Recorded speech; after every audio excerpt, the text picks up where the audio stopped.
Picture this: a broken city, surveyed by corrupt authority, with riots and criminal activity so frequent they become a commonplace. By now, the world has advanced to the point where fully sentient AI androids walk the same streets as humans. They have opinions, rights, and unique qualities that make for legitimately interesting friends, lovers, and partners. But the problems mentioned before are still nowhere near solved. You live in the heart of that city. Journalism is either fictitious fluff for a minute-long mindless read, or censored into pure deception. Inflation has driven prices of a casual drink to what a full meal for 2 or 3 might cost today. And medicine for serious life-threatening conditions is out of reach for the average person. A seemingly infinite web of corruption and obscurity has led to your job being shut down, even though it has nothing to do with you. And all of a sudden, a familiar face, one who maybe you didn't want to see, delivers to you the worst possible news imaginable. In a small bar named VA11 Hall A, lovingly dubbed Valhalla, dug into the ground of an unassuming side street, Jill Stingray experiences those miserable, uncertain, yet resilient lives of Glitch City's residents, separated from the struggles by only a bar counter and the trust she puts in her friends, her coworkers, and herself. As adversity constantly pressures the front door, and as regret sows its way throughout her daily life, well, what better way to deal with things than to mix a drink, talk it out, and change a life? As you could probably imagine, life in Glitch City is hard. On top of all the crazy things that happen in the city, from the bank situation to the money laundering scandals and several BTC bars, it's generally a good idea to be aware of your surroundings at all times. Mind what you say, be wary of those you don't know, memorize what routes are safe, and have backup plans. It's in those situations where human emotions tend to run the highest. As stress builds, everyone is put on edge.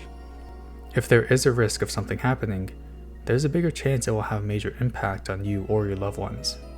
You can't trust the White Knights for protection, and it's possible that any medical care you seek is just too expensive. And so when push comes to shove, all of that compounds: the stress, the instability, the pressure, and Jill breaks when it matters the most. Thankfully, we in the present don't live under those exact circumstances, but Jill's situation isn't so unique. After all, even though we don't live in a cyberpunk dystopia, we still have plenty to worry about. Money, relationships, work, school, time constraints, life security. The only things that separate us from the world of video games are the time era and the flashy visual effects. Individuals, whenever and wherever they are, have to experience the same hardships. And with all of that weighing down on our shoulders, of course we're going to make some mistakes, right? So how is it possible to live life with no regrets? This question, of course, comes from my perspective and my own experience. And as with every one of my videos, know that I am not an expert in psychology or anything like that. But the more I think about it, and the more examples I see of regret and human nature, the more this question seems to rise in prominence. We are human after all. At some point, we will screw up. We'll say something we didn't mean to say. We'll break something super important. We'll lose something irreplaceable. And we'll hurt someone who we always thought we would never hurt. No matter who you are, humanity means making mistakes. And that's fine. Really, it is. But hearing that and accepting that are two very, very different things. That phrase I mentioned earlier, one you've probably heard a million times, like most other phrases that we like to tell ourselves, really only applies in a vacuum. Of course, no one wants to live the rest of their life with regret hanging above their heads, but it's just not that simple. Regret is something that just sort of happens, even if you go your entire life without making any mistakes. A superhuman feat, mind you. You're bound to ponder the other paths you might have taken.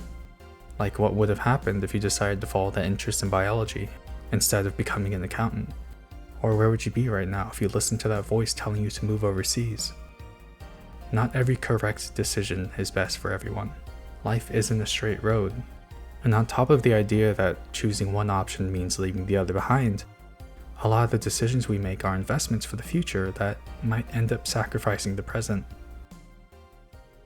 But all of that is the optimistic outcome. A lot of us will end up in a position more akin to Jill's, haunted by the action, or lack of action, we took in the past. Then when everyone tells us those inspirational phrases, it just makes us feel worse about ourselves.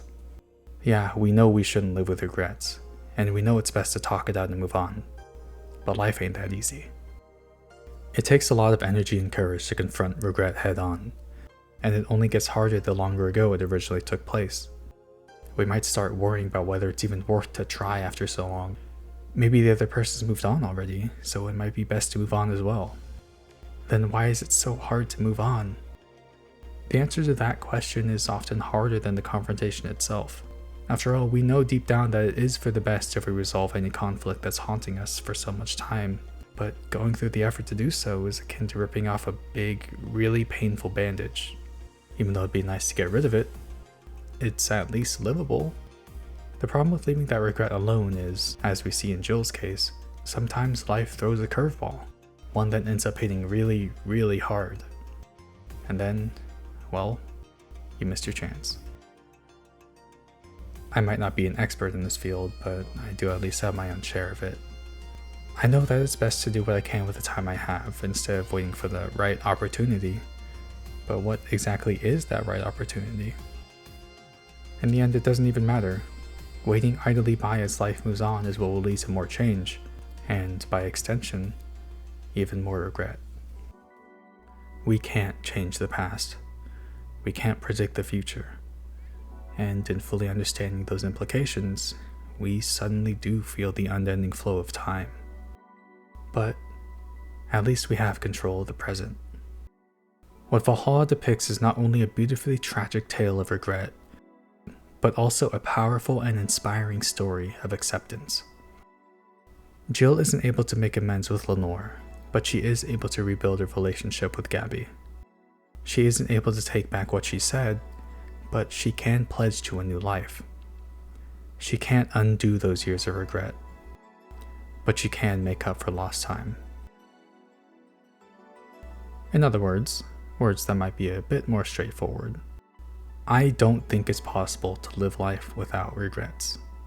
But it is possible to live without letting regrets control your life. As huge and haunting as they might be, they're stuck in the past. By constantly asking those what ifs and maybes, you let those regrets hold you in the past too. Learning to accept them for what they are, and learning from those mistakes to not let them define who you are now, is how you can regain control of the present. If it sounds too difficult right away, it might help to talk it out with someone over a drink. I know people say it's best to talk with the person involved as soon as possible, but like I said earlier, diving headfirst into that regret takes balls. If you're not prepared to go immediately, it might be best not forcing yourself. I mean, hey, if you can and it works out, beautiful. But I'm also saying that you have options. If you have friends you can trust, then consider reaching out. You'd be surprised how good it can feel. It doesn't have to be super formal, like Jill's talks with Alma, Dorothy, Dana, and the rest of the gang. There is legitimate value in those close conversations. Find somewhere comfortable, get something nice to drink, maybe don't get drunk, and relax. You should feel comfortable before talking things out.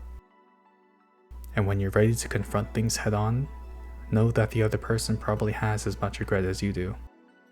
And if they don't, then you should still feel proud of yourself.